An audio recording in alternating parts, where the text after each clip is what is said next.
We are hoping Manchester United are going to be winning this game against Aston Villa, because we don't want to see Manchester United being at number 17 in the Premier League table. We all have to agree on one thing before we even continue. If Manchester United are planning to play the transitional kind of football they have been playing recently, then that's a red flag. Manchester United should never try and play the transitional kind of football against Aston Villa. Eric Ten Hag should know that Aston Villa is one of these teams in the Premier League. You'll never and don't ever try and play the transitional kind of football with the current Aston Villa team. Aston Villa are free boys in the front line. They're going to be going through the Manchester United and stable midfield, tear up Manchester United defense line, and score the amount of goals that it will never be easy for Manchester United to equalize, add another goals, and maybe find a way of winning that game and bring back the 3 points to Old Trafford. If you look into the team that Unai Emery is having right now at Aston Villa, between the sticks, of course, they'll be having their number one goalkeeper, Martinez, and playing against unstable Manchester United, playing against the struggling Manchester United right now. Martinez have nothing to fear, and he's going to be making sure it will never be easy for Manchester United to score a single goal against Aston Villa. Aston Villa defense line, the likes of Pau, one of the players he has really proven to be one of the best players again in the Premier League. He has proven he has something to offer when it comes to being a defender.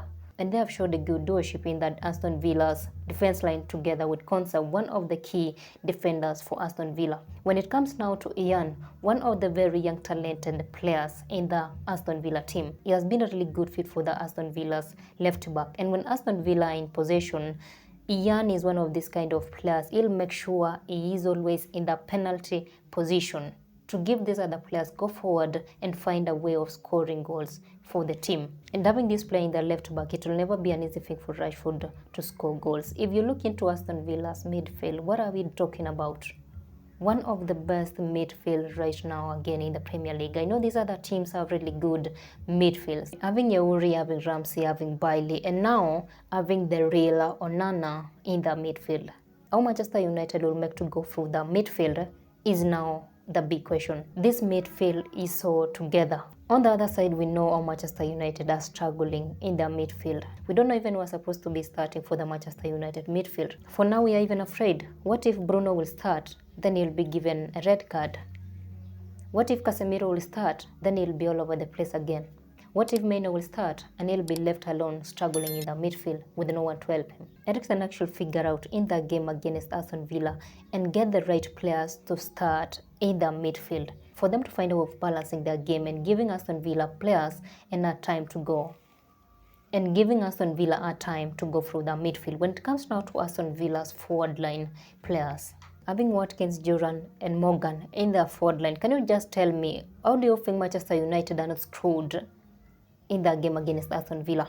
How will Manchester United all over the place defense line defend these three players not to score goals for Aston Villa? Watkins is one of these players is going to be giving Manchester United 90 plus non-stop running. Has anyone seen Watkins not running in each and every game you've seen him playing? Aston Villa players have just two questions to ask Manchester United players. Are you physically fit and tactically ready? Of which Manchester United are nowhere there. Manchester United players are this kind of players. They're going to be running in their first 20 minutes. From there, they'll be all over the place. We were talking about Manchester United poor performance against Porto. We were talking about Manchester United poor performance against Twente. Playing against Aston Villa, who are doing really well right now. We don't know exactly how Manchester United are going to be winning this game, but we know these players are good enough to win this game against Aston Villa. Can you just find out of winning this game, please? We know these players are good enough to play against Aston Villa and win this game.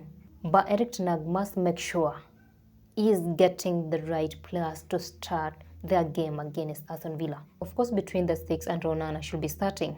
Have Dalot in the defense line, and we are hoping Diego Dalot is back to who we knew before. Not that Diego Dalot we saw him playing against Porto, Twente, the struggling Diego Dalot. Have Maguire. Maguire is one of these players, when he's given a chance to play in the defense line, he's gonna be fighting in the defense line to the very last minute. And having him against Aston Villa, I think it will be a good idea for Eric Ten Hag. Have Martinez, even though he has been really struggling, and Masroy in your right wing. In the midfield, even though Bruno Fernandes is one of these players, we are not sure if he's going to be getting another red card. I think starting him in the midfield, it will be a good idea again for Eric Ten Hag. Having Bruno Fernandes, Kobe Maino, and this new signing Ugarte in their midfield. Maybe they'll find a way of playing together really well in the midfield. In the forward line, they should be having Rashford, Højlund, and Garnacho. These are the players we know they can find a way of scoring goals against Aston Villa. Someone like Garnacho is one of these players. He will never rest till the very last minute. Rashford, again, we've seen him scoring goals this season, which means starting against Aston Villa, because what Manchester United really need is goals. And Rashford is one of these players, he can score goals. Højlund, again, coming out of the injury and managing to score a goal. That shows he's a good player, and if he's given more chances, he can score more goals for this team. And please, let this kind of substitution stop, because you're not going to be doing such kind of substitution against Aston Villa and you're expecting to win that game. You better have your starting 11, the players you know they can play, even to the very last minute of the game, than some questionable substitution being done when the game is on. We are hoping Manchester United are going to be, and we are crossing fingers for them. We are hoping Manchester United are going to be winning this game against Aston Villa, because we don't want to see Manchester United being at number 17 in the Premier League table for the very first time. That will be a clear definition of a certain team. They were really up there in football. They fell down and there was no one to rescue them.